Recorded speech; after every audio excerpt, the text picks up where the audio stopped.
네, 안녕하세요. 이번 시간은 유전체 또는 유전자 연구 및 사업과 관련된 많은 법규들이 있습니다. 거기에 대해 총정리하는 시간을 갖도록 하고요. 그중에서 특별히 오늘은 일부 가장 중요한 법이 생명윤리 및 안전에 관한 법률, 흔히 생명윤리법입니다.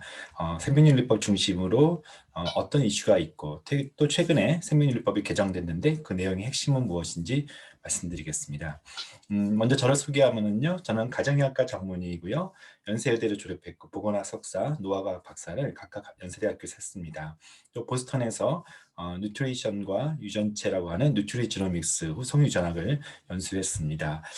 차의과대학의 임상유전체센터를 거치고 테라젠 이텍스에서 전 임원이었고요. 현재는 이원 다이고노믹스의 또 임원 CMO, 칩 메디컬 오피서이기도 합니다. 동시에 현재 강남 메이저병원에서 진료를 하고 있는 의사이기도 합니다. 가정의학과 전문 의사이기도 하고요. 오늘은 국가생명윤리위원회 소속이기도 한데 제가 3년 단위로 이렇게 임명되는 보건복지부의 유전자 전문위원회 또 포지션도 있습니다. 그래서 사실은 이제 오늘 하는 내용은 저의 개인 방송이고 또 개인적인 내용이기 때문에 공식적인 국가생명윤리위원회 유전자 전문위원회 타이틀보다는 여러 가지 의사로서 또 현재 여러 회사들 거치면서 유전체 연구 및 사업을 했던 경험이 있는 사람으로서 이 가장 중요한 법들이 무엇인지 흔히 이제 제가 많은 정부 미팅 갔을 때 많은 공무원들조차도 또는 심지어는 회사에서 나오신 그런 유전체 관련된 회사의 분들도 법들을 잘 모르고 규정들을 잘 몰라 합니다. 매번 이런 이 많은 법들, 유전자 관련된 많은 법들이 있는데요. 이것들을 너무 몰라 하는 부분들이 있어서 제가 오늘 정리했습니다. 일부 내용은 제가 최근에 그 다시 증보된 유전체 다가온 미래의학의 17장이 바로 그 법 또는 윤리 이런 대한 부분들이기 때문에 유전체 저 책도 한번 참고하시고요. 유전체 연구 및 사업 관련된 법규 총정리, 뭐 제목이 참 이제 거창하지요. 그 중에서 많은 법들이 있습니다. 앞서 말씀드렸던 생명윤리 및 안전에 관한 법률, 특히 생명윤리법이라고 하는 이 부분이 가장 핵심이고요. 근데 그거 외에 많은 법들이 유전체 연구뿐만 아니라 사업과 관련됐을 때 굉장히 많은 절차 또는 규제로 느껴지는 법들이 굉장히 많습니다. 가장 대표적인 게 아무래도 이것이 병원 내에서 행해지는 법이다 보니까 의료법 또는 의료급여법 이런 부분들이 굉장히 민감한 이슈들이 많이 있어요. 체외진단의료기기법도 굉장히 중요한 이슈가 있고요. 특별히 개인정보법 또 이번에 개정된 데이터 3법에서 과연 유전체에 관련된 부분들은 어떻게 해석을 했을까? 어떻게 활용 쪽에 또 포커스를 맞추고 또 제한은 무엇일까? 또 첨단재생 및 바이오법도 있고요. 또 법은 아니지만 이 어떤 유전체 회사들이 사업화되는 과정 속에서 좀 어려운 부분들이 바로 의료 급여가 무엇인지 또 신의료 기술이 무엇인지 심평원 허가는 어떻게 받는 것인지 거기서 각각의 이슈는 무엇이고 또 실제 의료 현장에서 적용할 때 법들이 그레이존인지 이것이 완벽한 불법인지에 대한 어려움들을 많이 호소합니다. 그래서 제가 시간 되는 대로 이런 부분들을 하나씩 좀 다뤄 나갈 것입니다. 앞서 말씀드렸던 것처럼 오늘은 시간 관계상 생명윤리법 중심으로 말씀을 나누겠습니다.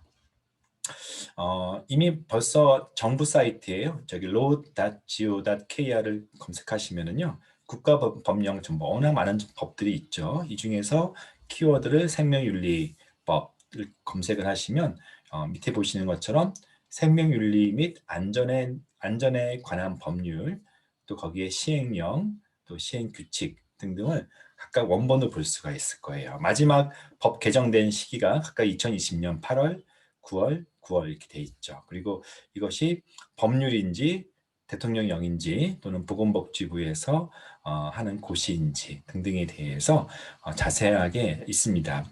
원본 다운받을 수 있고요. 생명의료뿐만 아니라 앞서 말씀드렸던 의료법이나 또는 첨단재생 바이오법 같은 좀 낯선 이름 또 이번에 개인정보법 같은 부분들을 업데이트한 것들을 각각 보실 수가 있을 거예요.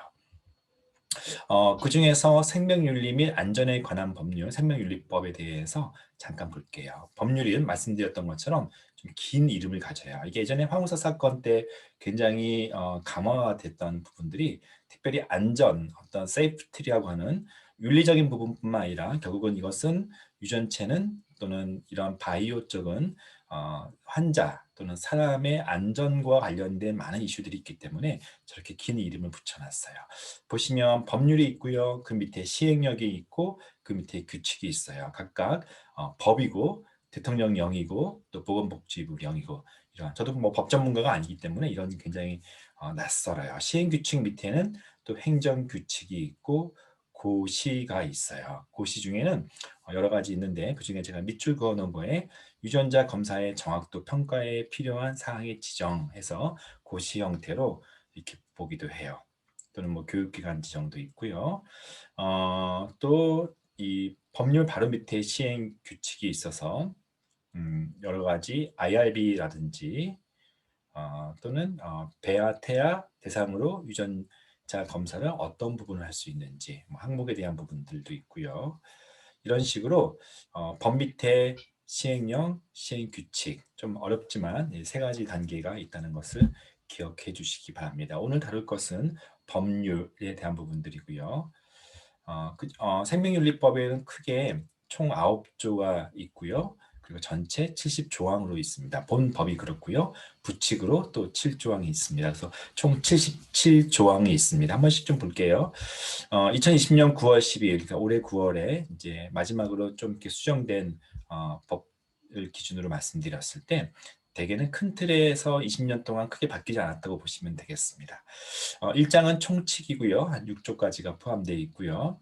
2장은 국가생명윤리심의위원회, 이제 흔히 말하는 국생원이라고 하죠. 국생이라고 하죠. 저도 국생위 소속으로 되어 있고요. 국생위에서 많은 자문위원 중에 전문위원 중에 저는 유전자 전문위원 소속으로 되어 있습니다. 기관생명윤리위원회 등등에 대한 어떤 설립 또는 심사 범위 또는 어떤 심의의 횟수 이런 것들을 다루고 있는 것들이 2장에 있습니다. 3장은요, 연구, 인간 대상 연구, 특히 IRB 관점에서 대상자를 어떻게 보호할 것인지를 그래서 여기에 기초해서 보통 IRB 서류들이 나온다 보시면 되겠고요. 4장은 이제 가장 이 생명윤리법에 좀 뜨거운 감자가 한동안은 배아였습니다. 배아, 태아 등이었는데 배아 등에 대한 생성과 연구가 20조에서 35조 꽤 많은 이제 조항들이 있는데 오늘은 제가 이 부분은 주로 다루지 않고요. 그다음에 5장이 이제 인체 유래물이라는 것은 뭔가, 인체 유래물 은행은 어떠한 조항을 지켜야 되는가 이런 부분들이 있습니다. 제가 오늘 특별히 다룰 부분들은요, 유전자 치료보다는 유전자 검사, 이제 유전자 검사에 대한 부분들을 유전체 검사에 대한 부분들을 46조에서 53조, 특별히 50조 중심으로 좀 다루도록 할 겁니다. 그래서 6장이 오늘 제가 주로 다루는 내용이고요. 그다음에 감독, 보칙, 벌칙 이런 부분들이 이제 이렇게 보완적인 부분들이 있어요. 이렇게 보시면 한 70조항 정도가 있고 그 중에 이제 오늘 한 몇 개 조항 중심으로 살펴보도록 하겠습니다. 총론을 좀 몇 가지 좀 다룰게요.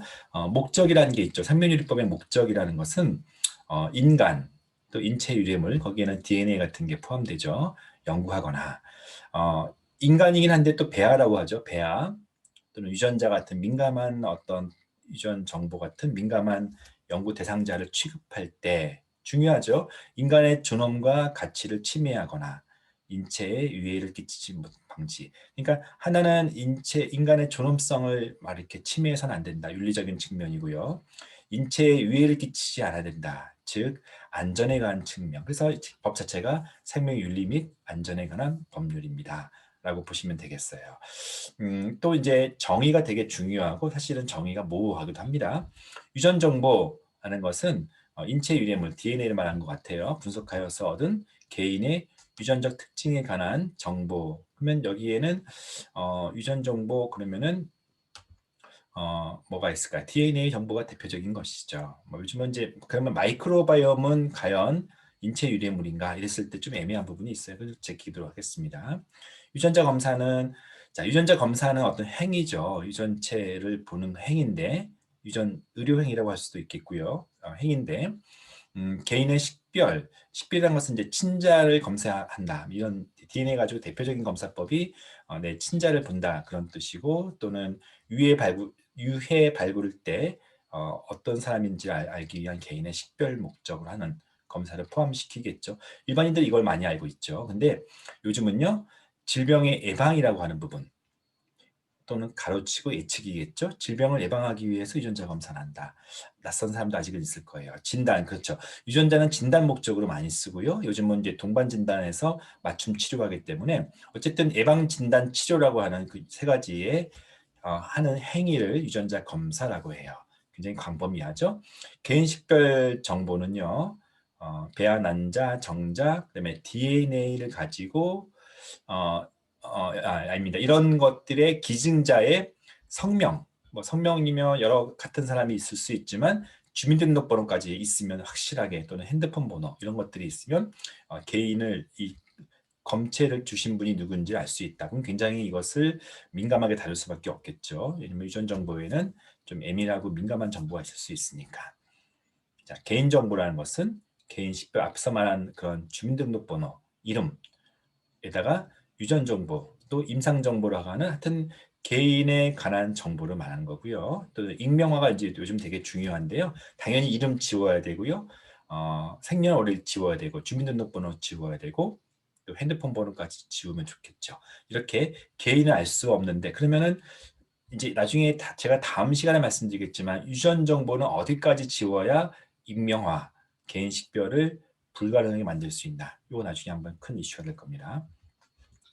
적용 범위라고 했는데 되게 아주 어마무시한 단어가 써 있습니다. 생명윤리 및 안전에 관하여서 다른 법률에 특별한 규정이 있는 경우를 제외하고는 이 법에 따른다. 즉 법 위의 법이라는 거예요. 나중에 말씀드리겠지만 의료윤리법, 미디어 3법이라고 하는 개인정보법 등등이 유전체를 다루긴 하거든요. 근데 거기서 특정 뭐 어떤 아주 조항을 강하게 넣지 않는 한 이 생명윤리법이 더 모법 위에 있는 법이라고 할 수가 있겠고요. 역시 다른 법을 제정하거나 개정할 때도 생명윤리법의 취지에 맞춰서 또는 생명윤리법이 강조하는 것에 따라서 만들어야 한다. 그렇기 때문에 다른 법과 관련된 많은 공무원들이 보건복지부의 이 생명윤리와 관련된 생명윤리 정책과의 많은 자문과 의견을 구할 수밖에 없는 그런 어떤 법 위의 법이라고 할 수 있는 부분을 강력히 써놓은 것도 어떤 강점이에요. 갑자기 제가 이제 49조로 넘어왔습니다. 이제 49조, 아까 제가 말씀드렸던 것처럼 46조부터 53조까지인가요? 거기는 이제 유전자 치료와 검사에 대해서 말씀을 드렸는데 그 중에서 이제 치료 빼고요. 유전자 검사 기간 쪽에 말씀드릴게요. 유전자 검사하려는 사람은 당연히 보건복지부령에 정하는 시설, 나중에 말씀드리는 어떤 시설과 인력이 있는 그런 기관이어야 되고 보건복지부 장관에 당연히 신고해야 돼요. 그렇지, 당연히 신고하고 해야 된다는 거고. 음, 또 이제 뭐가 있을까요? 중요한 내용이죠. 사망인데요. 유전자 검사의 정확도. 아무리 이렇게 우후죽순처럼 자기가 검사한다고 해도 되지만 그러나 이것이 굉장히 중요한 의미를 담고 있기 때문에 검사의 정확도를 평가받고 공개하는 것이 보건복지부령으로 당연히 있어야 되는 거겠죠. 나머지는 뭐 폐업할 때는 반드시 신고하고 뭐 이런 당연한 얘기들을 써놨습니다. 그 중에서 유전자 검사의 시설 및 인력에 대한 관한 기준을 좀 자세히 이렇게 별표 형식으로 첨부했어요. 그러니까 여기에는 이제 1년에 한 번씩 받는 또는 2년에 한 번씩 받는 그 내용들이 있어요. 시설 기준으로는 어떤 장비, 그 중에는 뭐 PCR 장비를 포함해서 뭐 반드시 NGS라고 하는 그런 차세대 염기 서열 분석 방식을 반드시 있어야 되는 것은 아니지만 최소한 PCR 가장 기본적인 유전자 검사 방법은 있어야 되고요. 인력이 뭐 최소한 책임자 한 명 있어야 되고 박사급이나 하여튼 이런 전공자가 반드시 한 명 학사급 이상이네요. 전공자가 있어야 되고 등등등 해서 어떻게 보면 그냥 PCR 한 대랑 학사급 한 분만 있어도 유전자 검사 기간은 설립할 수 있는 그런 거라고 볼 수 있겠어요. 근데 그럼에도 불구하고 이 심사받는 내용들이 조금 복잡하고 어렵습니다. 뭐 정확도 평가에 대해서 특히 유전자 검사 결과의 정확도는 일종의 외부 시료를 회사에 보내서 그 유전 정보를 이제 정확히 구현해내는 거, 맞추는 그런 어떤 기술적 테크니컬한 밸리데이션을 거치기도 하고요. 뿐만 아니라 업무 수행 과정, 어떤 SOP라고 하는 스탠다드 프로시저, 적절한 방식에 의해서 뭐 익명화시킨다든지 이런 어떤 적절한 검체를 어떻게 보관하고 폐기한다든지, 그리고 갖고 있는 시설과 장비는 어떤 기준에 맞는 것인지, 그리고 충분한 인력을 있는 것들을 해야 되는데 이 정확도는 매년 받아야 돼요. 그리고 행정적인 부분들은 2년에 한 번씩 받는다 이렇게 하기 때문에 유전자 검사 정확도 평가를 그 기간이 매년 받고 공개된다 그랬죠. 어떤 등급이 있는지를 우리가 이 회사를 평가할 때는 가장 기본적으로 먼저 볼 수 있어야 되는 거예요. 자, 이 정도는 기본적인 내용들이죠. 그래서 유전자 검사의 정확도 평가 및 필요한 사항의 지정. 그래서 3월부터 12월 31일까지 1년에 한 번씩. 근데 누가 하느냐? 재단법인이라고 해요. 한국유전자검사평가원. 흔히 유검평이라고 표현하기도 하고요. 평가원이라 표현하기도 해요. 일종의 제3자가 복지부도 아니고 또 회사도 아니고 대학도 아닌, 사실은 대개는 진단검사 선생님들 중심으로 이루어져 있는 이런 유전자 검사 평가원이라고 하는 이런 재단법인에서 위탁해서 평가한다 이렇게 보시면 되겠고요. 외부 정도 관리라는 것은 말씀드렸던 어떤 특정 마커들을 블라인드 처리해서 회사에서 보내서 이것을 맞추는지, 그런 테크니컬 밸리데이션, 어떤 과학적 타당성을 보게 되고요. 또 현장 실사에서 앞서 말씀드렸던 SOP 제대로 운영되고 있는지, 익명화는 잘 되고 있는지, 하지 말라는 것은 잘 하지 않고 지키고 있는지, 뭐 등등등을 하게 됩니다. 그래서 뭐 A 등급, 뭐 B 등급 이런 식으로 그렇게 이제 회사마다 A 등급을 받는 회사도 있고 그렇지 못한 회사도 있고 합니다. 여기까지는 이제 일반적인 얘기인데요. 지금부터 이제 논란이 되는 게 주로 아주 애매한 그 항목들이 많은 게 50조니까 제가 50조를 한번 좀 최대한 천천히 읽어보겠습니다. 50조는요, 유전자 검사의 제한이라는 게 있어요. 아무리 유전자 검사가 발달되어도 유전자 검사를 제한하라고 생명윤리법에 대해서는 대놓고 얘기를 해요. 근데 재미있는 것은 1항과 2항의 제한이 다른 방식으로 얘기해요. 한번 제가 읽어볼게요. 1항은요. 유전자 검사 기관은 회사는요. 과학적 증명이 불확실하여 검사 대상자를 오도할 우려가 있는 신체 외관이나 성격에 관한 유전자 검사는 못한다고 돼 있어요. 일단 이거는 보세요. 이것은 제 기억에는 2003년도인가요? 그 당시에 유전자 검사를 통해서 아직은 초기 단계임에도 불구하고 굉장히 많은 상업적인 검사들이 의료기관 통하지도 않고 아이의 성격을 봐주겠다, 아이의 키를 봐주겠다, 뭐 아이의 뭐 외모를 봐주겠다 하면서 굉장히 성행이 됐어요. 그래서 여기서 이제 그 당시만 해도 2003년도니까요, 2004년도인가요? 그 당시만 해도 굉장히 과학적 에비던스가 부족한 상태에서 그런 검사가 굉장히 많이, 그것도 심지어 의료기관 통하지 않고서 상용화된 것에 대해서 그걸 지적한 거예요.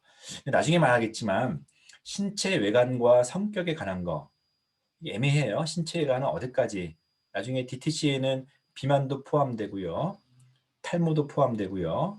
성격에 대한 일부 유전자도 사실은 질병 유전자에 포함되기 때문에 우울증과 뭐 불면 이런 거에 다 포함되기 때문에 도파민 같은 것들이죠.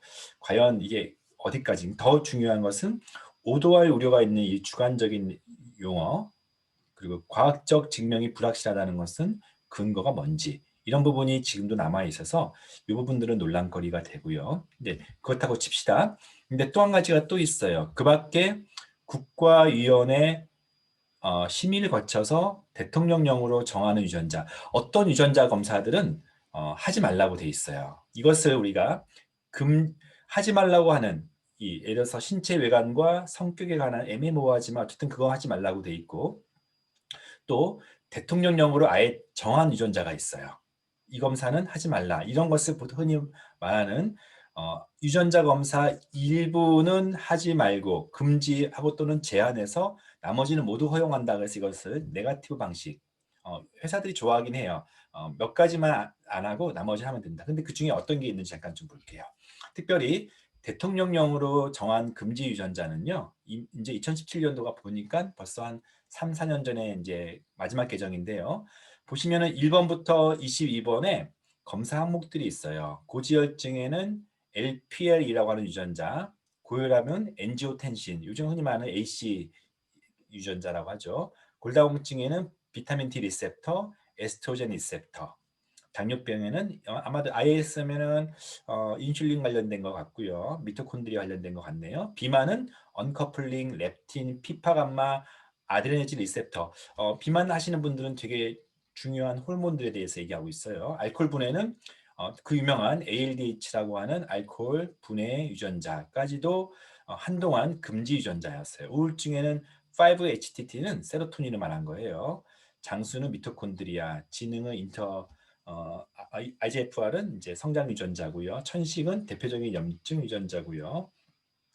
체력, ACE, 폐암, CYP, 완해. 자, 보시면 여러분들이 이상하다 생각할까요? 이 유전자들이 왜 금지가 됐지? 이렇게 생각할 거예요. 왜냐하면 벌써 많은 질병 예측 유전자들이 이런 골다공증, 당뇨, 비만 굉장히 많은 상품들이 이미 다 하고 있고요. 굉장히 많은 유전자들이 이미 벌써 검사를 이 항목에 맞춰서 하고 있는데 사실 저기 있는 것들은 의사들도 바로 알 수 있을 정도로 굉장히 유명한 유전자 또는 유명한 단백질, 호르몬 이런 것들이거든요. 왜 하지 말라고 돼 있을까? 넌센스예요. 사실은 이 법이 금지를 처음 제정한 게 제 기억에는 2007년도인지 5년도인지 한 벌써 15년 정도 된 것 같아요. 그 당시에 나와 있는 정말 얼마 안 되는 유전자 검사들이었어요. 유전자 검사. 여기엔 또 뭐가 포함되냐면요. 그 유명한 안젤리 졸리의 브라카 유전자와 아포이라고 하는 치매 유전자. 이거는 이제 아예 하지 말라는 얘기는 아니고 의사가 재량껏 할 수 있는데 그 재량도 기준이 있어요. 고위험군, 즉 가족력이 있을 때, 특별히 브라카 같은 경우는 가족 가운데 유방암이나 난소암이 반드시 2명 이상 있어야 되고, 치매는 반드시 가족 가운데 치매가 있어야지만 할 수 있는 제한 유전자, 즉 검진 같은 데서 가족력도 물어보지 않고 스크린 검사하는 것에는 여전히 브라카 유전자와 아포이를 하게 되면은 불법인 거예요. 자, 이런 유명한 유전자들이 왜 제외됐거나, 그러니까 하지 못하게 만든 금지거나 하더라도 되게 제한을 만들었을까? 좀 억울한 유전자인 게요. 이 법을 만들 당시에 그냥 유명한 것들이고 두들겨 맞은 거예요. 근데 그 중에 일부는 또 2017년도에 몇 가지는 제외했는데, 예를 들면 골다공증 비타민 D 리셉터는 유지잖아요. 자, 여러분들 골다공증과 유전자 검사를 이렇게 해보면요. 가장 많은 논문들이 있는 게 비타민 D 리셉터예요. 어떤 거는 금지했다가 다시 제외시킨 것은 충분한 근거가 있다라고 판단했을 때 금지했다가 풀어주는데 그 논리라면 아직도 유지하고 있는 많은 유전자들은 솔직히 좀 억울한 거예요. 왜냐면요. 여기 있는 항목 외에 그 이후에 2005년도인가 2007년도에 이거 첫 번째 정해지고 나서 그 이후에 십몇 년 동안 어마어마한 유전자들이 이것보다 훨씬 낮은 근거임에도 불구하고 검사가 막 되고 있거든요. 아무런 이제는 제한이 없거든요. 더 이상 하지 말라고 한 것은 그 이후로는 거의 없어요. 그래서 저 개인적인 생각은 이 대통령령까지 정하여서 금지할 정도인가? 참 이 법은 의사 입장에서 또는 유전체를 아는 조금이라도 아는 사람들 입장에서는 참 모순인데 아직까지도 바뀌지 않고 있는 대표적인 법이에요. 자, 또 한 가지는요. 지금 말한 게 50조에서 유전자 검사를 제한하는 방식이 이것은 하지 말라. 나머지는 모두 된다라고 하는 네거티브 방식인데 두 번째는요. 읽어줄게요. 유전자 검사 기간은 근이형양증. 이게 뭐죠? 이제 근육이 태어날 때부터 근육의 양이 줄어서 걷기 힘든 선천성 기형을 말한 겁니다. 이 포함해서 그 밖에 대통령령으로 정하는 유전자 질환을 진단하기 위한 목적으로 배아 또는 태아를 대상으로 유전자 검사할 할 수 있다. 자, 무슨 얘기죠? 거꾸로예요. 1번은 어떤 것들은 하지 말란데 2번은 여기 있는 항목들은 대통령령으로 할 수 있게 한다는 뜻이에요. 무슨 뜻이죠? 고시된 것은 허용하는 파지티브 방식이고요. 그럼 반대로 고시되지 않은 같은 목적, 어떤 희귀 질환을 진단하는 데 있어서 베아테아의 대상으로 유전자 검사를 하는 데 있어서 나머지 항목은 할 수 없다라고 말하는 파지티브 방식이에요. 자, 희귀 질환 얘기 잠깐 좀 할게요. 이런 겁니다. 좀 전에 말씀드렸던 근력 무력증, 근무력증 같은 병도 있지만 대부분은 잘 듣기 힘든 병이에요. 물론 좀 유명한 것도 있어요. 윌슨스병, 시클셀 아네미아, 겸상 적혈구 빈혈. 여러분들 들어봤던 것 중에 그 다음에 그래뉴로마토스 디지스, 살코마 같은 어떤 선천성 질환, 시스틱 파이브로시스, 낭성 섬유종 같은 거, 헌팅턴 신드롬 어떤 신경병이죠. 뉴로파이브로마토시스, 암을 일으키는 그런 신경 섬유종이죠. 레티노블라스토마, 망막 이상을 초래해서 장님 만드는 그런 선천성 병이죠. 자, 비타민 D 저항성 구루병. 자, 이게 왜 중요하고 의미가 있고 굉장히 논란이 되냐면요. 자, 보세요. 대통령령으로 이것들은 검사할 수 있게 해줘요. 언제요? 배아와 태아 때. 이거 무슨 의미죠? 이게 무슨 의미죠? 아직 산모가 임신 중에, 즉 배아일 때 또는 배아 때 뭐죠? 임신 전에 일종의 수정체 단계 직전에 우리가 흔히 말하는 이제 IVF 체외 수정할 때 유전자 검사할 수 있죠. 그때 검사할 수 있다는 얘기예요. 자, 태아는 뭐죠? 요즘은 NIPT라고 해서 태아의 유전자에서 염색체나 유전자 이상을 임신 초기에 알 수 있어요. 자, 이런 검사의 허용 목적은 뭘까요? 여러분 되게 무서운 얘기일 수 있어요. 허용 목적은 뭘까요? 특히 배아 단계에서 또는 심지어 태아 단계에서 허용 목적은 뭐죠? 산모들이 알고 싶어 하는 거예요. 왜? 첫 번째 아이가 이런 질병이 있을 때 50%나 25% 확률로 둘째 아이도 똑같은 질병이 유전성 병이기 때문에 생길 수 있잖아요. 어떤 경우는 100%인 경우도 있어요. 열성 우선에 따라서 그럴 수 있어요. 첫째 아이 가지고 엄청 마음고생했던 부모 입장에서는요. 둘째 아이에 대해서 두려운 마음이 있죠. 어떻게 마음해요? 유전자 검사를 해가지고요. 다행히 첫째 아이처럼 우리 배아와 태아가 그런 유전자를 가지고 있지 않으면은 임신을 안심하고 유지하겠죠. 근데 거꾸로요. 만약에 태아의 유전자가 배아의 유전자가 어, 유전자 변이가 있어요. 여기 있는 항목에 포함돼요. 자기가 관심 있었던 희귀 질환에 해당돼요. 여러분 어떤 선택합니까? 국가가 무엇을 의미하는 거죠? 어떤 선택을 하겠는 제가 이 공적인 자리에서 말하기 좀 어렵지만 선택은 개인에게 맡긴다는 얘기예요. 그러다 보니까 이것을 어떤 질병을 넣는지가 굉장히 어떤 질병을 넣는지 지금 현재는요 총 지난번 2020년 7월 1일 그러니까 저는 이제 보건복지부 유전자 전문위원이기 때문에 저도 참여해서 1년에 한 번씩은 이런 어려운 고민들을 해요. 지금까지는 모두 126개의 유전자 희귀 질환과 관련된 유전자 또는 질병에 대해서 배아태아가 검사를 할 수 있다라고 하는 거예요. 자, 이번에 포함된 거 잠깐 대표적인 거 볼게요.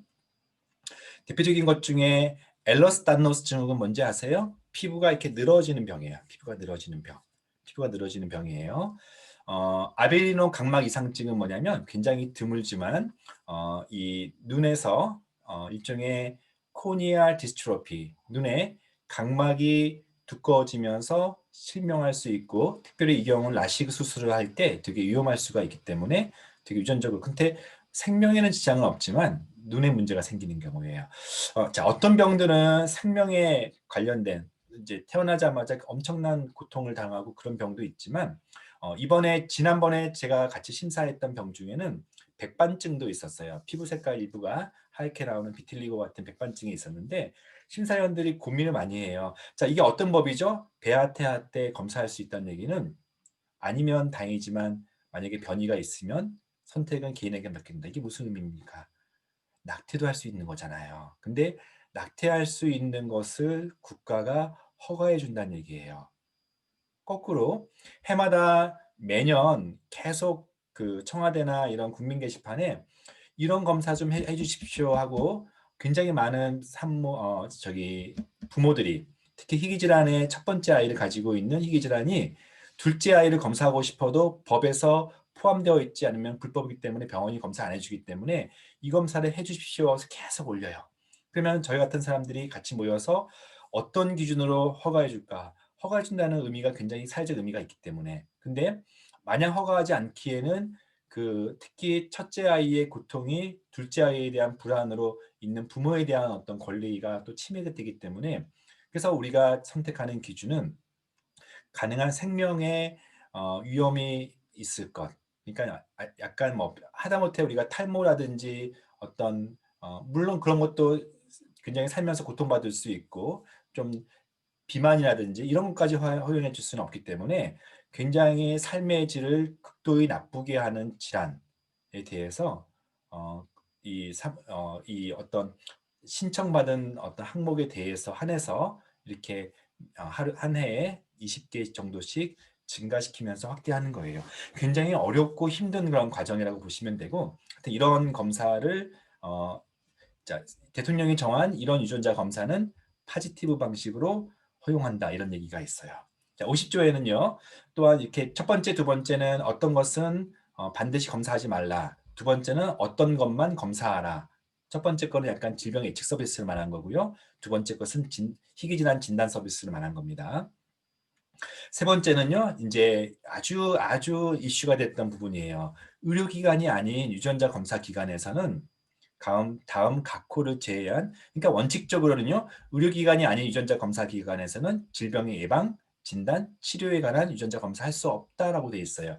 제가 아까 말씀드렸던 것처럼 2005년도를 기억하는데, 막 그렇게 정말 민간에서 의료기관 통하지 않고 성격 좋아지는 유전자 있다, 무슨 아이가 똑똑한 아이인지 미리 알자, 키를 미리 알 수 있다. 물론 요즘은 어느 정도 알 수 있어요. 근데 그 당시만 해도 17년 전이니까요. 굉장히 수준 낮은 상태에서 그것이 민간 수준에서 질병까지 예측할 수 있다, 뭐 이러면서 굉장히 문제가 된 적이 있었기 때문에, 그렇기 때문에 이 3번이 포함된 겁니다. 의료기관만이 어떤 전문적인 훈련을 받은 의사가 감독이 되고 처방을 해서 의료기관만이 유전자 검사를 할 수 있다라고 해요. 근데 예외를 뒀습니다. 예외를 둔 것이 뭐냐면, 첫 번째는 의료기관이 의뢰를 받은 경우, 자, 의료기관이 모든 특히 개원가라든지 의료기관이 자체적으로 유전자 검사하는 것은 굉장히 어려워요. 그래서 의사가 의뢰했을 때는 어떤 특정한 목적이 있겠죠. 뭐 진단 목적이든 질병 예측 목적이든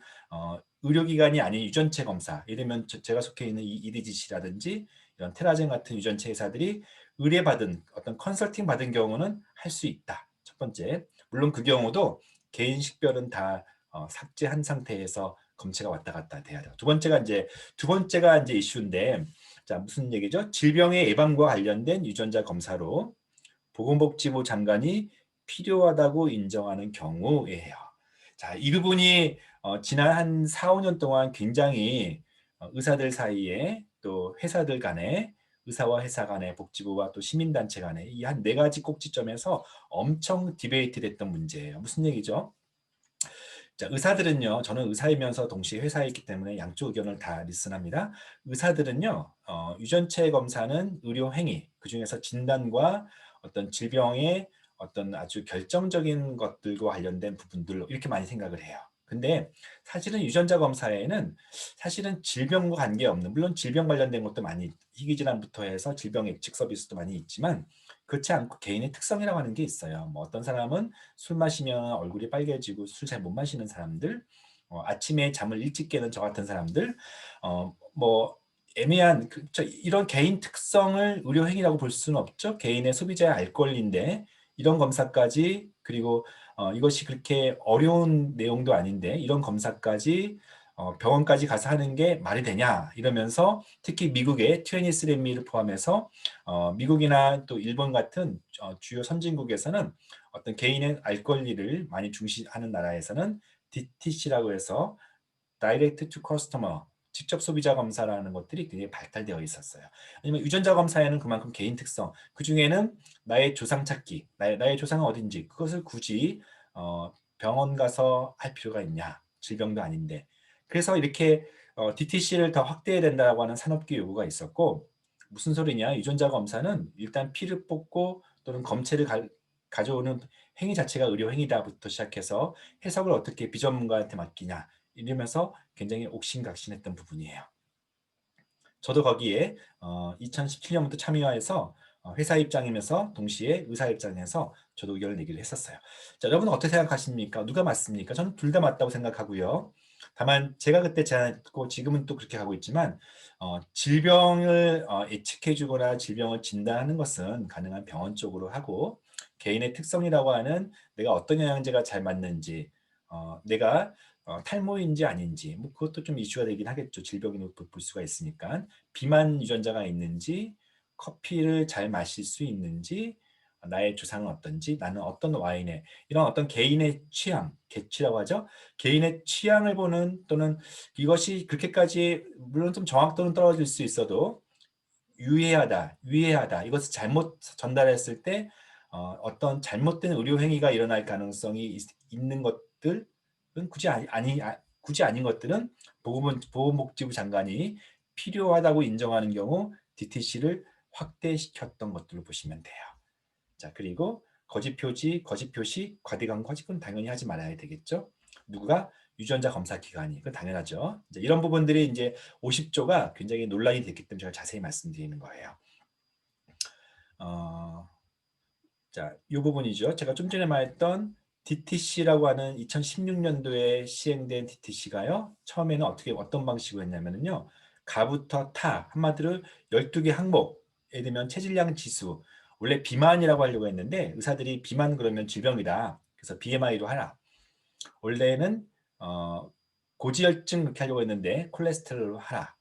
당뇨 대신에 혈당, 고혈압 대신에 혈압 이런 식으로 뭐 여러분들 어떤 의미인지 알겠죠? DTC이기 때문에 이런 질병명은 넣어서는 안 된다는 이지만 사실은 내용적으로는 대사증후군 관련된 것들 그리고 피부 관련된 색소 침착, 탈모, 모발 굵기, 피부 노화 등등 한 12개 항목 정도 여기는 하나 삭제가 된 게 아마 뭐 피부 탄력이었던가 그랬던 것 같아요.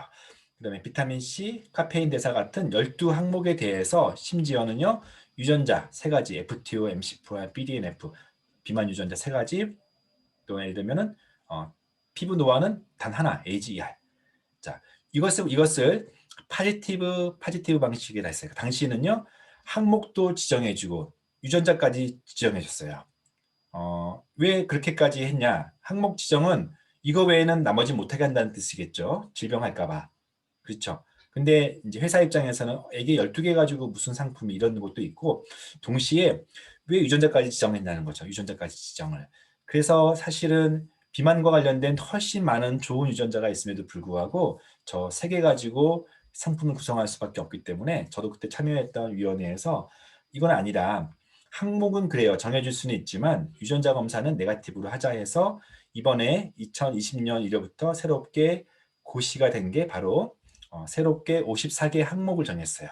이때 항목은 정했는데 유전자 검사는 정하지 않는 그것을 유전자는 정했고 죄송합니다. 항목은 정했고 해당되는 유전자는 정하지 않았다 해서 파지티브 네거티브 방식이라고 표현해요. 54개를 하느냐 처음에 70개를 하느냐 옥신각신 했어요. 회사들은 가능한 150개 이상을 집어넣었었고 의사들은 다 질병 관련된 것들은 자르고 또 질병 관련되지 않았지만 이것은 유해성이 있다. 어떤 것들은 아직은 확인되지 않은 것들이 너무 많다 해서 주 이슈는 위해성, 어떤 잘못 오도될 수 있어 어떤 소비자한테 안전에 문제가 될 수 있는 것들을 막 잘라가지고 타협한 게 54개를 올 1월 달에 고시를 했고요. 하다 보니까 이게 대통령령 고시기 때문에 법 개정은 필요 없었는데 이렇게 회사들을 나열하는 것들은 그 당시에 신청했던 많은 회사 중에 당시에는 4개 회사만 그것도 회사마다 항목들이 다 다르게 이렇게 회사까지 대통령령에 고시하는 보건복지부령에 고시하는 약간 좀 모양새가 안 좋은 방식으로 이렇게 고시가 됐었어요. 근데 특징은요. 질병을 제외한다는 것의 핵심이었고 웰리스 개인의 특성에 항목한다. 그래서 이게 지난 1년 동안 이 54개 항목에 이 4개 회사를 가지고 했고 나머지 회사는 원래 12개 중심. 그리고 이제 다시 그 사이에 시범사업과 또 항목확대위원회들이 여러 활동을 하면서 이번에 이제 70개, 이제 아마 내년 2021년 1월 정도에 고시될 예정인데 70개 항목으로 확대가 되고 여전히 계속 항목확대위원회 또는 이런 시범사업 같은 것들은 계속 상설로 추가적으로 계속 할 수 있게끔 국가에서 많은 배려를 해준 거예요. 그러니까 의사들 입장에서는 질병 아닌 개인 특성들은 I don't care. 그건 뭐 산업으로 쓰던 소비자가 그렇게 오도가 되어도 위험하지 않을 수 있는 그런 항목들은 그냥 가능한 산업 발전을 위해서 너무 그것은 이제 미국도 마찬가지 23andMe도 질병 예측 서비스를 직접적으로 소비자가 했다가 다 이게 못하게 되면서 개인의 특성과 특별히 거기서는 조상 찾기 이런 어떤 좀 안전한 부분들 물론 이제 최근에 23 같은 경우는 당뇨라든지 일부 질환들도 조금씩 충분한 에비던스를 갖춘 다음에 DTC로 하긴 했지만 미국도 그렇고 우리나라도 그렇고 이런 DTC는 질병은 가능한 병원에서 하고 웰리스는 개인 자유롭게 한다는 어떤 큰 틀에서 합의가 됐고 그것들이 이번에 법률에 반영이 된 거예요. 자, 좀 전에 말씀드렸던 이런 54개 DTC, 70개 이런 것들은 법의 어떤 개정이 아니라 보건복지부령의 고시에 의해서 필요하다고 하면은 할 수 있다고 하는 부분에 대해서 계속 이런 민관이 협의하면서 나가는 부분들입니다. 이번에 포함된 것들이죠. 기존에 영양제를 보통 판매하는 영양제사들 입장에서는 좀 빠진 것들이 많은데 이번에 당시 좀 위험하다라고 판단했던 비타민 B12나 비타민 B6번 같은 것도 포함시켰고요. 주로 누트리션 일부가 9개가 포함됐고 또 복부 비만이나 운동의 어떤 효과에 대해서 4가지 정도가 포함돼서 총 70개 항목이 모든 회사는 아니지만 결국은 아마 이렇게 회사에 제한을 두기보다는 점점 이렇게 어떤 이제 다음 얘기하는 인증이라고 하는 어떤 제도권 내에서 회사를 관리하겠다. 그러나 진입은 좀 더 쉽게 하겠다는 것이 특징이라고 보면 되겠습니다. 53조 한번 볼게요. 53조에도 좀 논쟁거리가 있는데요. 이것은 검사 대상물의 제공과 폐기에 대한 부분이에요. 여러분들 유전자 검사 기관은 검사 대상자로부터 검사 대상물의 제공을 받아요. 근데 여기서 말하는 검사 대상물이 뭘까요? 예를 들면은 타액에서 DNA를 뽑기 위해서는 우리가 침을 뱉어야 됩니다. 이렇게 상피세포가 포함된 침을 뱉어야 되고 혈액에서 DNA를 뽑아야 되면은 혈액을 좀 뽑아야 되겠죠. 그럼 검사 대상물이라는 게 타액과 혈액을 말하는 것인가에 대해서 그냥 인체 유래물이 검사 대상물로 정의됐기 때문에 그럼 인체 유래물에는 혈액과 타액을 말한 것인가 아니면 거기서 말한 DNA, 추출된 DNA라고 우리가 실험하시는 분은 알겠지만 이 DNA 추출하고 나서 여러 가지 이제 제거하고 씻고 이러면은 굉장히 조그맣게 하얗게 남은 그 DNA를 가지고 그 다음에 PCR 방식이든 또는 NGS 방식이든 지노타이핑을 하게 되는 거죠. 그래서 그렇게 하얗게 남은 즉 타액과 혈액에서 정확히 말하면 구강상피세포와 백혈구 세포에서 추출된 하얀 물질인 그 DNA를 말하는 것일까? 검사 대상물이 아니면 그 DNA에서 나오는 데이터를 말하는 것일까? 어느 게 검사 대상물인지가 정의가 안 돼 있어요. 하여튼 즉시 폐기해야 된대요. 당연히 혈액과 타액은 가지고 있을 이유가 없고 남의 것이기 때문에 오염되거나 또는 다른 감염 문제가 있기 때문에 당연히 폐기가 되고요. 자, DNA도 데이터 분석한 이후에 가지고 있을 이유가 전혀 없기 때문에 당연히 폐기가 되는 것은 현실인데 문제는 데이터입니다. 요즘은 NGS 방식으로 홀게놈이라고 하는 방식으로 유전자 전장제의 데이터를 한꺼번에 분석하는 것들이 이제는 점점 대세인데 그러면은 우리 어떤 서비스를 통해서 해당되는 마커를 보여주고 나서 나머지 모든 데이터를 폐기해야 되느냐에 대해서는 아직도 생명윤리법에 대해서는 명확하게 이야기를 하고 있지 않아요. 여러분도 의견은 어떻습니까? 자, 이제 이번에 2021년도 아마 이제 내년 1월 정도 예정되어 있는데요. 생명윤리법 개정에 대해서 해마다 조금씩 개정됐는데 이번에는 좀 큰 틀에서 바뀐 개정에 대해서 말씀을 드리겠습니다. 두 분의 국회의원과 또 보건복지부에서 각각 3가지의 비슷하지만 다른 형태의 법안이 상정이 되었고요. 그래서 그것이 결과적으로 2020년 12월 2일 그러니까 얼마 전에 이제 이 법이 통과가 됐어요. 본회의를 통과했어요. 원안 가결 선포. 그러니까 원안을 고치지 않고 다음 법들이 개정이 되었는데 취지를 말씀드릴게요. 자, 첫 번째는요. 유전자 치료에 관한 연구가 너무 힘들다. 우리가 무슨 배아 치료부터 시작해서 또 요즘은 유전자 편집을 통해서 치료하는데 연구 자체도 우리는 너무 제한이 많다 해서 완화하자. 그리고 그래서 전 세계의 어떤 기준에 따라서 허용된 기준에 의해서 물론 이제 위험성이 있으니까 이런 기관위원회, 뭐 생명윤리위원회 제가 속해 있는 이런 심의 제도를 통해서 보완하자 해서 좀 연구를 완화하자. 유전자 치료 이 부분은 다루지 않겠습니다. 또 한 가지는요, 이 부분이에요. 유전자 검사 기관에 대한 숙련도 평가를 의무화하자. 뭐 지금도 유건평을 통해서 평가원 통해서 어, 검사 정확도를 평가하고 있죠. 숙련도를 포함한 정확도를 평가하고 의미 있는데 특별히 DTC라고 하는 소비자 대상 지적 시행 유전자 검사는 지금까지는요, 보건복지부가 하라고 하는 것들만 그냥 하면 되는 거예요. 이거는 일종의 굳이 따진다면은 어떤 신고 사항이었던 거예요. 나 이런 검사 보건복지부가 하라는 것만 하면 돼라고 해서 신고하고 나서 하는 검사 신고제였는데 이제는요 하려고 하는 유전자 검사 기간은 심사를 받는 인증 제도로 바뀐다는 거예요. 여기에는 마치 기존의 유건평이 인증 제도를 통해서 검사의 정확도 또 행정이나 또는 어떤 검체가 임명화돼서 왔고 즉시 폐기되고 이런 것들 이런 어떤 행정적인 것을 포함해서 이 검사를 할 수 있는 기관지 일부는 인증 제도를 도입한다는 거예요. 저는 동의합니다. 저도 이런 의견을 많이 냈었고요. 그리고 무엇보다 특별히 인증해서 할 수 있게 해주는 것에 끝나는 것이 아니라 어떤 특정한 어떤 법칙을 벗어나면, 즉 법을 어기면 개선 명령 또는 심지어는 등록의 취소, 업무 정지, 과태료, 과징금. 지금까지는 이러한 벌칙 규정이 명확하지 않았기 때문에 신고제였으니까 벌칙 규정이 있을 수가 없죠. 그래서 법이 약간의 맹탕, 별로 이렇게 실효성이 없었는데 이번 생명윤리법에 굉장히 강화된 것은 어떻게 보면은 회사나 사업자들 입장에서는 무슨 이렇게 법이 맨날 규제만 해 이렇게 볼 수 있지만 저는 개인적으로는 어, 적절한 규제는 필요하다고 생각을 해요. 우후죽순처럼 특별히 굉장히 중요한 부분이 있는데요. 그거 잠깐 하나 가지 짚어볼게요. 자, 좀 더 세부 내용을 좀 보겠습니다. 유전자 검사 기관의 평가 및 인증. 자, 특별히 DTC라고 하는 소비자 직접 대상으로 하는 그동안은 그런 인증제가 없었어요. 그래서 이번에 가장 큰 이번 법의 가장 중요한 것은 인증제예요. 인증제인데 거기에 대해서 뭘 보느냐?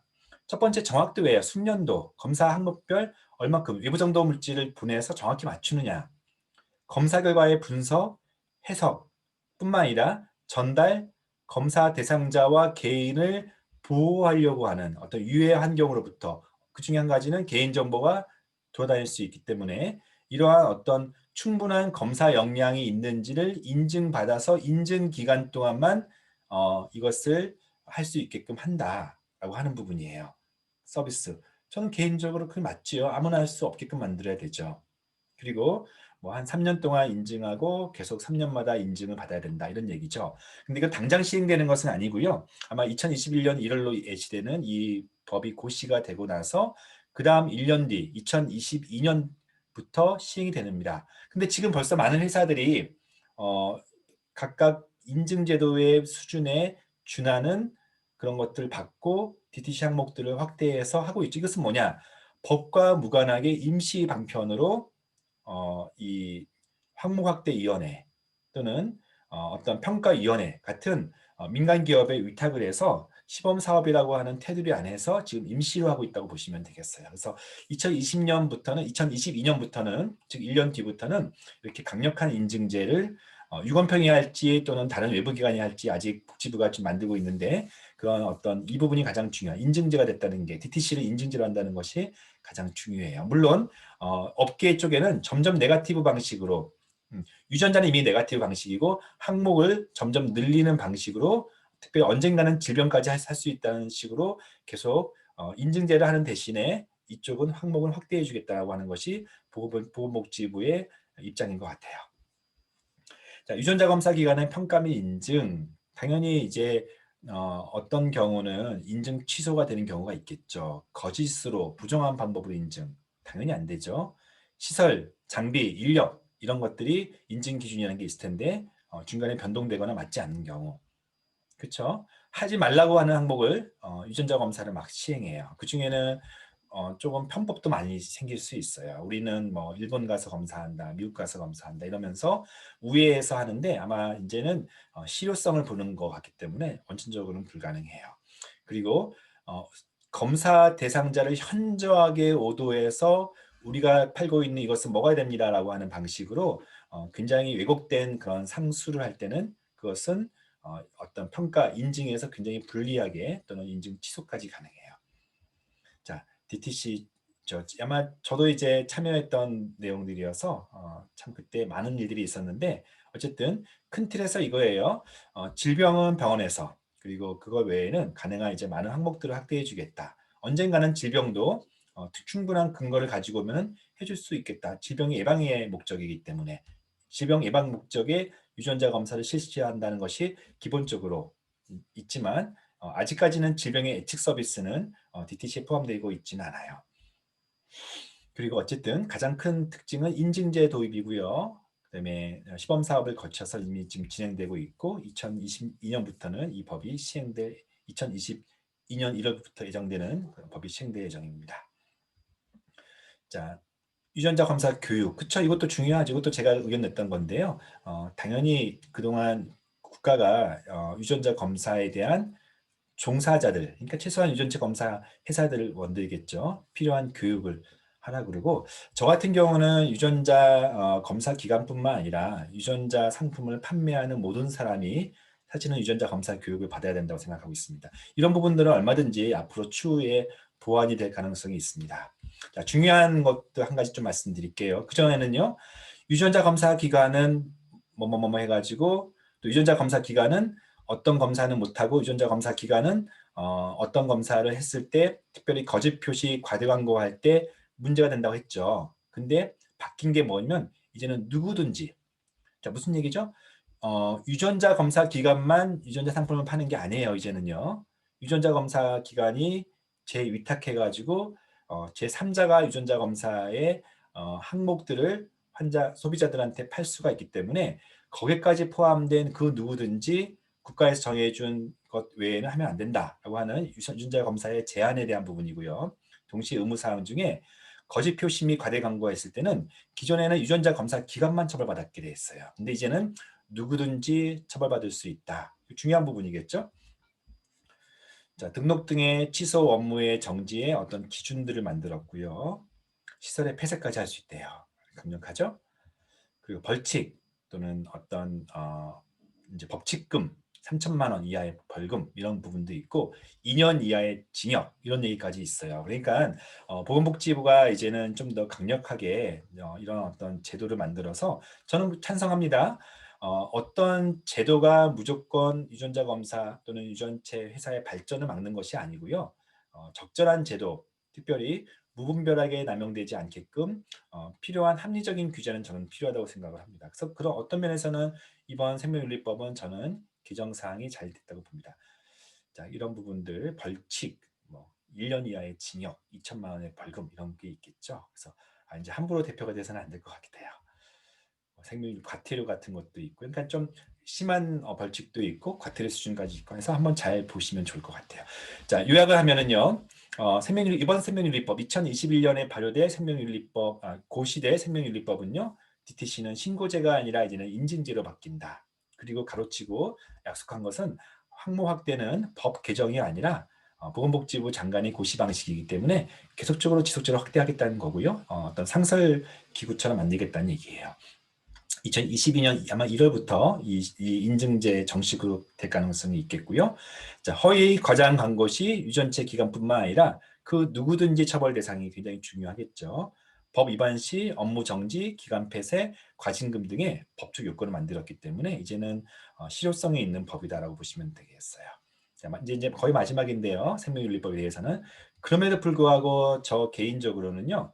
좀 부족한 부분이 많아요. 좀 잘렸는데요. 50조 1항은 잠깐 좀 볼게요. 앞서 말씀드렸던 부분이에요. 자, 금지 제한 유전자의 유지의 폐지. 자, 분명히 유전자 검사 중에 과학적 증명이 불확실하여 검사 대상자를 오도할 수 있는 우려가 있는 여기까지는 뭐 그쵸 정확하지도 않고 또 심지어는 환자나 소비자를 오도할 수 있으면 제한하는 게 맞죠. 근데 주관적이라는 거예요. 두 번째는 신체 외관과 성격에 관한 유전자 검사는 일단 안 된다고 해놓고, 자 보세요. 지금 벌써 예를 들면은 탈모, 이건 신체 외관 아닌가요? 또는 비만도 있죠. 그것도 신체 외관이죠. 그리고 여기는 없지만 질병 서비스 중에 성격 관련된 유전자 검사 가능해요. 벌써 실효성이 없는 이 법이 있어요. 그러니까 저는 차라리 이제는 특히 과학적 증명이 불확실하다는 거는 어차피 이 항목들을 우리가 신고할 때는 논문 2개 이상의 어떤 근거를 가지고 신고해야 되기 때문에 굳이 과학적 증명이 불확실하다는 이런 불확실한 용어는 쓸 필요가 없다고 보고요. 이 오도할 수 있느냐고 하는 부분도 사실은 너무 애매하고 모호한 단어이기 때문에 저는 이런 것들은 법에서 빼야 된다고 생각을 해요. 이미 성격이나 신체 외관에 대한 부분들은 이미 벌써 시행하고 있는 거기 때문에 벌써 이 법과 현실이 충돌되고 있는 지점이라고 보시면 되겠습니다. 자, 또 한 가지 이렇게 대통령령으로 유전자 검사를 하지 말아야 된다는 것에 그 이유 사유가 굉장히 불분명하고 또 기존의 다른 오히려 더 많은 논문이 없는 것들이 지금 시행되고 있는 시점에서 저는 이것들은 전면적으로 폐지해야 된다고 생각을 해요. 자, 또 한 가지는요. 아까 말씀드렸던 것처럼 검사 대상물이라는 게 혈액이나 타액이냐, 거기서 얻은 추출 DNA냐, 데이터냐. 특별히 이제는 NGS 시대, 빅데이터 시대이기 때문에 힘들게 데이터를 분석해 놓고 나머지를 다 폐기해야 된다. 과연 소비자들이 그것을 동의할까? 물론 이제 어떤 안전에 대한 부분들은 또 제가 다음번 말씀드리는 데이터법 또는 개인정보법과 관련된 부분이 있겠지만 데이터까지 폐기하는 것은 좀 아닌 것 같아요. 근데 여전히 이 검사 대상물의 정의가 생명윤리법에는 빠져 있어요. 자, 46조 3항은 제가 한번 읽어드릴게요. 여러분들 맞는 건지 한번 좀 봅시다. 유전자 검사의 제3자 활용. 자, 의료기관은요, 의료법 제21조 제3항에 따라서 환자 외에게는 환자 외에, 그러니까 이제 자기 의무 기록은 자기밖에는 또는 어떤 위임받은 사람밖에는 와서 어떤 혈액 검사 결과나 방사선 검사 결과를 가져가잖아요. 그렇죠? 근데 이런 의무 기록 및 진료 기록을 가져갈 수가 있는데 환자 외의 자에게 유전 정보를 포함시켜서는 안 된다. 뭔가 유전 정보를 굉장히 민감 정보로 정의하고 환자 외의 제3자한테는 제공하면 안 된다라고 해요. 뭐 예외 조항이 있습니다. 해당 환자의 동일한 질병의 진단 및 치료를 목적으로 이게 무슨 얘기냐면 뭐 예를 들어서 대학병원에서 뭐 어떤 지방에 있는 대학병원에서 동반 진단 목적으로 어떤 폐암을 걸렸는데 EGFR 유전자 변이를 진단을 했어요. 근데 환자가 나는 서울 가서 하겠습니다라고 해서 그럴 때는 동일 진단, 폐암과 관련해서 다른 기관의 요청이 있을 때는 EGFR 유전자 변이의 결과, 변이가 몇 번째 있는지를 가지고 갈 수 있다는 얘기죠. 뭐 그것도 말이 맞는 거죠. 근데 이게 이제 앞으로 어떤 문제가 되냐면요. 유전체 빅데이터 시대에는요. 유전 정보가 소위 말해서 돈이 되는 시대가 돼요. 돈이 된다는 표현이 좀 이상할 수 있을 거예요. 개인의 식별이 완전하게 제거만 된다 그러면 이것은 유전자 검사를 통해서 굉장히 많은 헬스케어 데이터, 핵심 데이터이기 때문에 이번에 데이터 3법이 거의 모든 디지털 정보 포함해서 의료기관에서 다루고 있는 모든 법들이 제3자가 활용할 수 있게 했는데 여전히 유전자 검사는 이 법과 함께 데이터 3법에서도 유보시켰기 때문에 유전자 검사를 제3자가 활용한다. 자, 제3자라는 것을 여러분 너무 이상하게 생각하시면 안 돼요. 신약 개발 회사들이 유전 정보를 가지고 신약 개발을 하는데 다른 나라는 하는데 우리나라는 못한다 그런 개념이에요. 대기업인 또는 유전자 정보 회사들이 결국 데이터 가지고 AI 방식으로 어떤 헬스케어 서비스를 하는데 이 병원에서 만든 유전자 정보는 활용 못한다 이런 거예요. 그러니까 논란이 될 수도 당연히 있겠지만 어떤 시대에 맞느냐 이런 부분들에 대해서 분명히 이 부분은 좀 이슈가 돼서 제가 가져왔습니다. 자, 이제 마지막이에요. AI 시대의 낡은 생명윤리법의 개정의 필요성. 뭐 우리 또 보건복지부 우리 관련자들 좀 이상하게 듣지 마십시오. 필요한 얘기입니다. 기존의 GIS라고 하는 것은 뭐냐면 어떤 질병 연관 서비스, 질병 연관 연구를 말한 거예요. 질병과 관련된 유전자 연관성, 어소시션을 보기 때문에 이렇게 어떤 특정 질병과 특정 질병에 관련된 유전자 바이오마커를 회사나 또는 임상에서 사용할 때 반드시 2편 이상의 이런 유사한 논문이 있어야지만 사용한다는 어떤 근거 문헌을 첨부해서 항목 신고라고 하는, 이것은 법은 아니지만 시행 규칙에 포함되는 것, 반드시 유권평에서는 평가하는 중요한 부분인데요. 그러니까 애당초 이런 유전자 검사를 통해서 어떤 서비스를 하겠다는 것에 항목 신고는 반드시 필수인데, 파지티브 방식이기 때문에 항목 신고를 할 때 2편 이상의 논문, 그 마커에 해당되는 것은 반드시 필요합니다라고 하는 것이 기존의 연구 방식이 연관성 분석 중심이기 때문에 어떤 질병과 어떤 마커가. 근데 최근에는 AI 방식으로 딥러닝이나 머신러닝 방식으로 그 한두 개의 유전자 마커를 가지고 질병을 예측하는 게 아니라 수천 개, 수만 개를 그냥 바이오마커를 집어넣어서 머신러닝 방식으로 하기 때문에 정확도가 훨씬 뛰어나요. 근데 이러한 방식의 새로운 접근들이 기존에 해당되는 어떤 법령, 어떤 시행령, 규칙에 다 안 된다고 되는 거예요. AI, 이거는 이제 유전체뿐만 아니라 신의료 평가부터 시작해서 많은 AI와 관련된 근거를 가져와, 그러면 우리가 어떤 법칙을 만들어 줄게 하는 그런 모든 법들이 이런 AI 시대에서는 쉽지 않은 그런 허들이 된다는 것들. 그래서 이런 부분들까지도 앞으로는 좀 개정이 필요하겠다 싶습니다. 자, 오늘은요, 유전체 연구의 사업 관련 법규 중에 사실은 가장 중요한 생명윤리법에 대해서 다뤘습니다. 제가 다음 시간에는요, 의료법, 이거 아마 이제 회사들은 사실 여기서 굉장히 많이 맡기게 됩니다. 또 체외진단의료기기법, 아주 큰 이슈가 한 가지가 있습니다.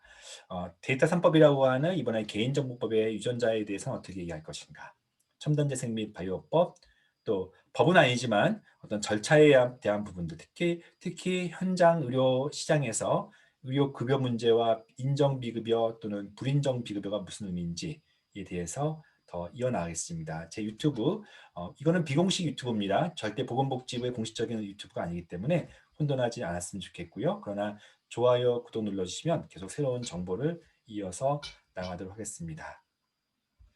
네, 여기까지 마치도록 하겠습니다. 감사합니다.